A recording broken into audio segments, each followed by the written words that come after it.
thanks so much for joining us. Well, lessons learned after the Gatlinburg wildfires, ways to keep families safe if it were, heaven forbid, to ever happen again. Yeah, wildfire response experts coming together to focus on that very topic. The wildfires in Sevier County in 2016 still etched in many people's minds as a sad part of our history, but these professionals are now using what they learned back then for planning and prevention to keep communities safe in case disaster strikes again. Well, new here at 4, WATE 6 on your side reporter Laura Holmes sitting in for part of today's conference. She is back with us now in the newsroom with more on what firefighters and city leaders are learning together. Laura.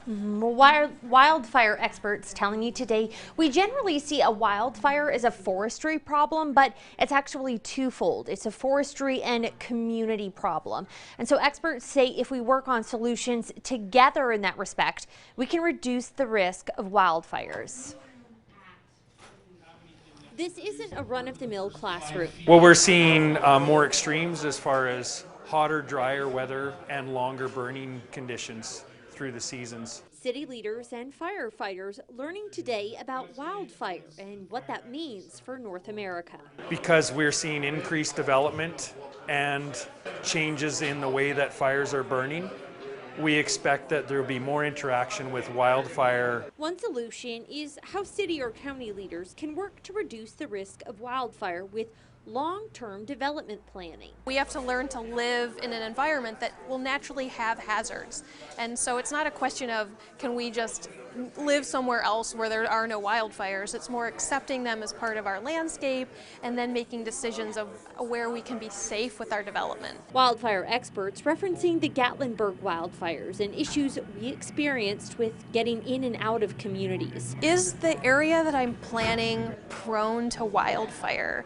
Will the public be at risk? Is there a safety issue here if wildfire would be in this area? And then what kind of policies can we make about land use decisions? Another solution includes education. Well, we learned that, hey, firewise is important. There are 25 firewise communities across the state of Tennessee, and 75% of those are in East Tennessee. Wildfire experts say it comes down to risk reduction and safety, better preparing our communities in case this happens. The people that lost their lives, that no life is in vain, that we try to do everything that we can to make our public, our visitors and our public safe.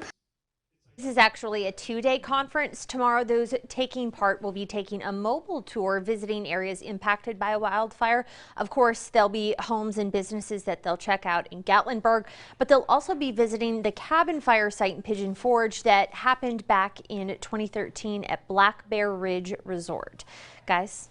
All right, Laura, thank you so much. And everyone, something else to point out, the Pigeon Forge Police Department or Fire Department telling us on May 4th, they're holding what they're calling a firewise day. Yeah, firefighters tell us that they're going to be visiting homes on Hickory Manor Road, sharing ways to reduce the vulnerability of homes and landscapes to wildfire.